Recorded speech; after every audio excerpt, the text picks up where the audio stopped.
પૂર્ણ પુરુષોત્તમ ભગવાનની જય. પવિત્ર અધિક માસના આગલા દિવસે એટલે કે વૈશાખ માસની અમાસના દિવસે ગોરમાં ઘડવા માટે નદી, બગીચા કે વૃક્ષની પવિત્ર માટી લાવવામાં આવે છે, જેને ચાળીને થોડીક રેતી ભેળવી 5 લાડુ તૈયાર કરાય છે, જે ગોરમાનું એટલે કે પાર્વતીજીનું સ્વરૂપ છે. ગોરમાની પૂજા કરીને અખંડ સૌભાગ્ય, ધન ધાન્યની પ્રાર્થના કરાય છે. સાથે જ પુરુષોત્તમ ભગવાનની પણ ભાવપૂર્વક પૂજન અર્ચના કરાય છે. સાચા ભાવથી ભગવાનને ભજીને ભવસાગર પાર થાય અને વૈકુંઠમાં વાસ મળે. સમગ્ર અધિક માસ દરમિયાન બહેનો ખૂબ ભાવથી ધૂન, ભજન વગેરે કરે છે. આજે આપણે આ વિડીયોમાં અનમોલ સત્સંગ મંડળના બહેનો દ્વારા ગવાયેલા ધૂન, ભજન વગેરે જોઈશું. તો વિડીયો અંત સુધી જોતા રહેશો અને વિડીયો ગમે તો લાઈક, સબસ્ક્રાઇબ અને શેર પણ કરજો. જય પુરુષોત્તમ ભગવાન. ઓમ નમઃ શિવાય. હર હર મહાદેવ. ભક્તિ કથા ચેનલમાં આપ સૌનું સ્વાગત છે. ભગવાનના સુંદર ચિત્રો સહિત પવિત્ર કથાઓ સાંભળવા માટે જરૂર સબસ્ક્રાઇબ કરો ભક્તિ કથા ચેનલ. જો આપ આ ચેનલ ઉપર નવા હો તો ચેનલને સબસ્ક્રાઇબ કરવાનું ભૂલશો નહીં. કાનાને માખણ ખાવું છે, પણ વલોણા વલોવાને હજી વાર છે. આવો દર્શાવતું એક સુંદર મજાનું ભજન સાંભળીએ. ભલે ને કરે કાનજી કાળા, ચલે ને તરે આધારે લો. આજ મારે વલોણે વાર છે લો. ધીરે ધીરે રાખજો કાનજી કાળા, જલવાસે મારી દોડી રે લો. આજ મારે વલોણે વાર છે રે લો. ઉડશે દોડીને ઉડશે છાટા, પીંજાશે નવ રંગ સાડી રે લો. આજ મારે વલોણે વાર છે રે લો. આજ મારે વલોણે વાર છે રે લો.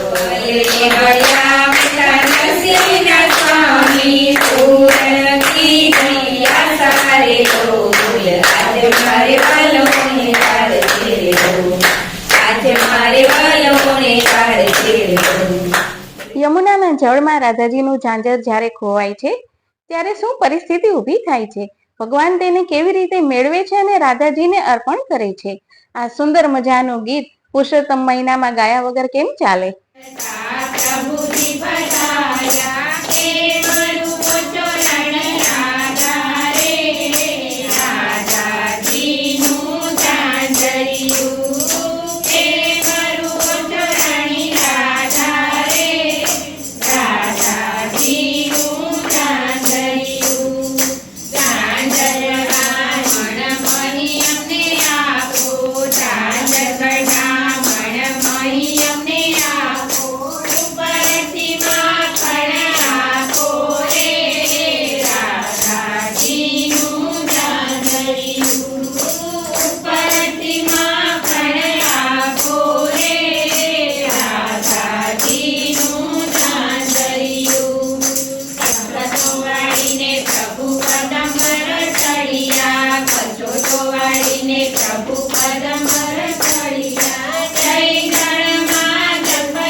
બધાના પગળ્યા માતાજીને વાટમાં બેસાડ્યા રે રાજાજીનું ચાંદલિયું માતાજીને વાટમાં બેસાડ્યા રે રાજાજીનું ચાંદલિયું મોહીને આપ્યા ને માખણ આપ્યા મોહીએ આપ્યા ને માખણ આપ્યા રંગરંગી રાજાજી પરણાવ્યા રે રાજાજીનું ચાંદલિયું ઉપરથી રાજાજી પરણાવ્યા રે રાજાજીનું ચાંદલિયું રાજાજીને લઈને પ્રભુ ગોળ પધાર્યા રાજાજીને લઈને પ્રભુ ગોળ પધાર્યા માતાજીએ હરખે વધાવ્યા રે રાજાજીનું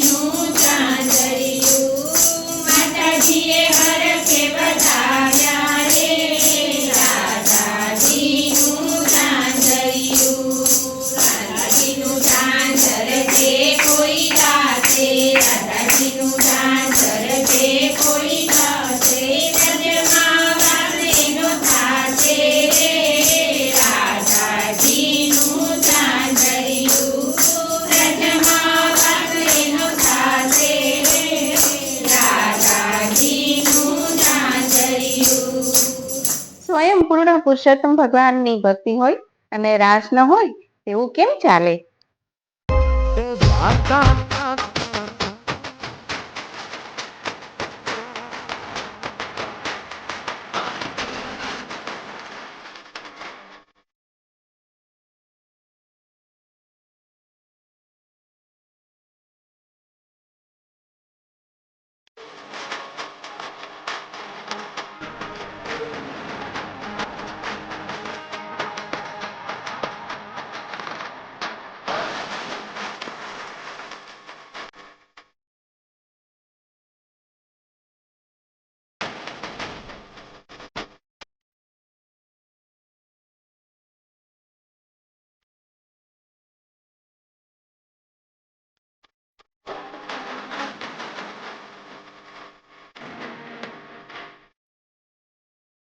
પુરુષોત્તમ માસમાં જે મનુષ્યો વ્રત તપ પૂજા કરે છે તે 1000 ગણું ફળ પ્રાપ્ત કરે છે.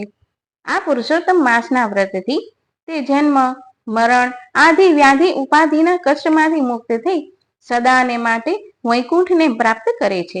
પુરુષોત્તમ ભગવાનની જય.